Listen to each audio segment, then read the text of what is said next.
Do open houses really work? I just said 100 in 100 days to try to answer that exact question. That had to be tough. So anyway, we're going to go through what the results were and what he learned about sitting open houses in this video. Check it out.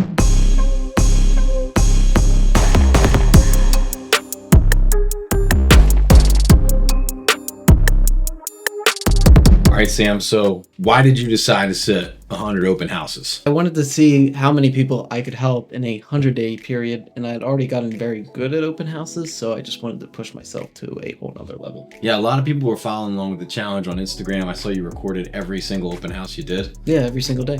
That is crazy. So you got 100 videos on like your Instagram channel? Right, it's all out there. It's on Sam Walls Realty, and it's on TikTok, it's on Instagram, and it's on Facebook. Sam Walls Realty. Okay, cool. Yeah. So we're on a real estate team together, so I was kind of like watching you go through this process, and I would see you just find open houses left and right. How did you find 100 open houses? Well, we had, I had my own sellers that I was looking out for. Then I had the team's listings that we would go and set open houses for. So those were the two priorities. And then if we didn't have anything after that, I would go try to find open houses from agents I knew and, other agents from other brokerages. Was it hard to do? It was really hard to do sometimes. Yeah. Some weekends you would have a ton of open houses to choose from, and other weekends you would have absolutely no open houses to choose from, like holidays like Thanksgiving. After sitting all these open houses, what was the result? We signed 14 new clients. We helped over 10 buyers get into their first home, and we sold a bunch of homes just from buyers actually seeing the open house signs on the street, coming into the house, and then actually purchasing the house. Gotcha. So the signs were really a big help. The signs definitely helped. They were probably 10 to 20% of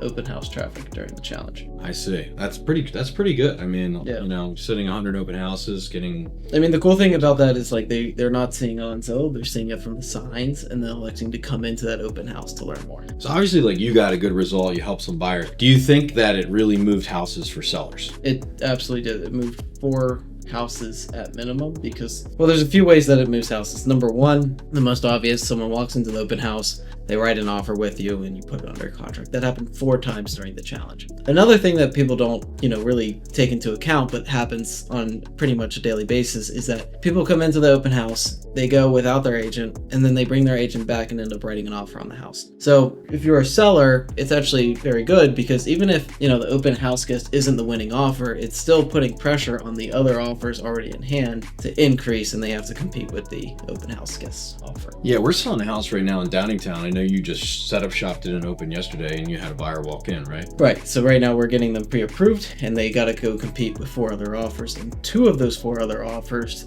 came from people who went into the open house without their agent and then came back with their agent to the open house and ended up writing offers. So I think what we're learning from this, that if agents are not doing open houses for their sellers and doing them the right way, I would say, with signs and proper promotion, right, they're really doing the seller a disservice because they could be getting more. Absolutely. What we focus on is marketing that truly moves the needle. Like, we're not here to waste anyone's time. That truly does move the needle, whether it's the open house guest is the winning offer, or they're simply just applying pressure on the other offers already in hand in a multiple offer situation. I think this is a great experiment because, I heard a house sells from an open house like 2% of the time or something like that. Right. I think our results were way different than that because you did 100 open houses, but it wasn't 100 different houses. Right. Maybe it's 30, 40 houses, right, and you're seeing maybe 10 to 15% of the time, maybe even 20% of the time, that open house had an influence on selling that house. It absolutely did. And it resulted in the purchase price increasing. Got you. So the sellers got more money because you were hustling. Correct. Yeah, hard work pays off. I guess that's not anything new. The house in Downingtown, I'm sitting that open house until it sells. So today is day 7. Yeah. We're sitting an open house every single day there. You have 2 offers in hand that came from the open house, and we're working on getting you another offer, which I plan to represent, where they came into the open house twice. Once the first time, then he brought his family back, and they're getting pre-approved right now, and their plan is to bring you an offer this afternoon. Yeah, so bottom line, doing open houses means more money in sellers' pockets. It means more access for buyers. Correct. And obviously, it's you picking up clients, which is good for you. Right. So it's kind of a win-win all around. What did you learn from the challenge in terms of best practices for an open house? Well, a lot of agents do it wrong. I focus on, as far as marketing goes, I make sure it's in the multiple listing service database early. At start least the a week, right? Right, at least a week in advance. That way it displays on Zillow, Redfin, and Realtor. That's where you get most of your traffic from. They see on those websites that there's an open house that weekend or that day, whatever it may be. Another really good source of traffic is all of the open house signs that I put out. So I have 6 to 10 very big A-frame signs. They stick out like a sore thumb in the road. And that brings in a lot of traffic there just from people seeing the signs. Yeah, you've had a couple people wander in and make offers or become clients, right? Make offers, become clients, and even buy the house just from seeing the sign outside the open house. Yeah, I mean, hey, it works, right? It's just getting attention to the property. So what'd you learn about days and times for open houses? The best days to sit open houses, I would put it in this order: Saturday, then Sunday, then Thursday, then Friday. So, usually what I try to do is I try to sit 2 open houses Saturday, 2 open houses Sunday, 1 Thursday night, 1 Friday night. That way I'm sitting at least 6 a week. I'm meeting all my prospecting hours. And I know that if I sit at least 7 open houses a week, I will sign 1 client out of that. Usually it's a buyer going to make an offer on a house. Yeah, I know it's a lot of work, but hey, if it gets a client, it's worth it, right? Right. And it's also good for the seller as well. Right. So it's awesome. Okay, cool.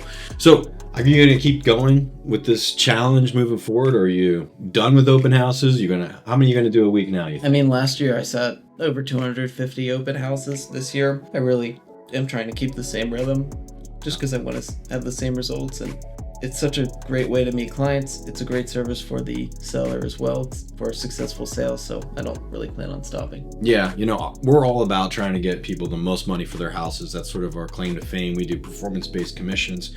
So I think sitting like the 4 open houses opening weekend for a seller is just a huge value, and it's going to keep driving our performance up. So I'm really glad we have you doing it, man. Yeah, thank you.